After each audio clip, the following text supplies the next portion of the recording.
शेतकऱ्यांच्या संपूर्ण कर्जमाफीसाठी बच्चू कडू यांनी आपलं मूळ गाव बेलोरापासून ट्रॅक्टर माहेलगार मोर्चाला सुरुवात केली आहे। उद्या दुपारी नागपूरमध्ये बच्चू कडू यांचा मोर्चा धडकणार आहे। अमरावती जिल्ह्यातून मोठं शक्ती प्रदर्शन करत बच्चू कडूंचा ट्रॅक्टर मोर्चा नागपूरच्या दिशेने निघालेला आहे। कर्जमाफी घेतल्याशिवाय आता गावात परतणार नाही अशी भूमिका बच्चू कडू यांनी मांडलेली आहे आणि याच संदर्भात बच्चू कडू यांच्यासोबत संवाद साधलाय आमचे प्रतिनिधी सूरज दहाट यांनी। पाहुयात बच्चू कडू यांनी नेमकं काय म्हटलंय। शेतकऱ्यांच्या संपूर्ण कर्जमाफीसाठी बच्चू कडू पुन्हा एकदा आक्रमक झालेले आहे। बच्चू कडूंच्या मूळ गावी म्हणजे बेलोरा गावापासून ज्या ट्रॅक्टर मोर्चाला सुरुवात झालेली आहे, आपण पाहतोय की बच्चू कडू स्वतः ट्रॅक्टर चालवत या मोर्चामध्ये सहभागी झालेला आहे आणि शेकडोच्या संख्येने जे मोठ्या प्रमाणात या ठिकाणी ट्रॅक्टर निघालेले आहे। नागपूर क्या होणार का अशी या ठिकाणी तो काय सांगणार, मोठ्या संख्येने प्रतिसाद लावलेला आहे।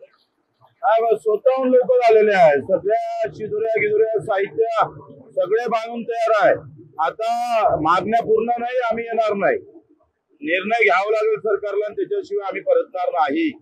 हो, शेळ्या मेंढ्यासह त्या ठिकाणी लोक सहभागी झाले। घराघरातला मेंढपाळ, शेतकरी, शेतमजूर, दिव्यांग, मच्छीमार कोणी घरी राहणार नाही। उद्या सगळे येणार त्या नागपूरला, सगळे हजर राहणार।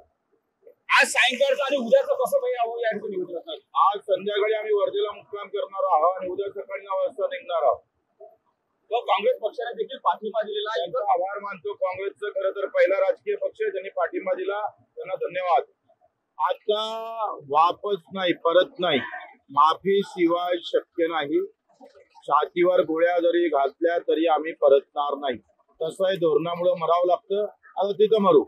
राज्य सरकार बच्चू कडूंच्या आंदोलनावर कशा प्रकारे तोडगा काढतं का मोठ्या प्रमाणात ग्रामीण भागातून खेड्यापाड्यातून जे ट्रॅक्टर यामध्ये सहभागी झाले, आपण निश्चितच त्या ठिकाणी वाहतूक जाम झाल्याशिवाय राहणार, त्यामुळे पोलीस प्रशासनाची देखील या ठिकाणी महत्त्वाची भूमिका असणार आहे। सूरज दहाट, लोकशाही मराठी, अमरावती। लोकशाही मराठी, ऐका, पहा, जागरूक रहा।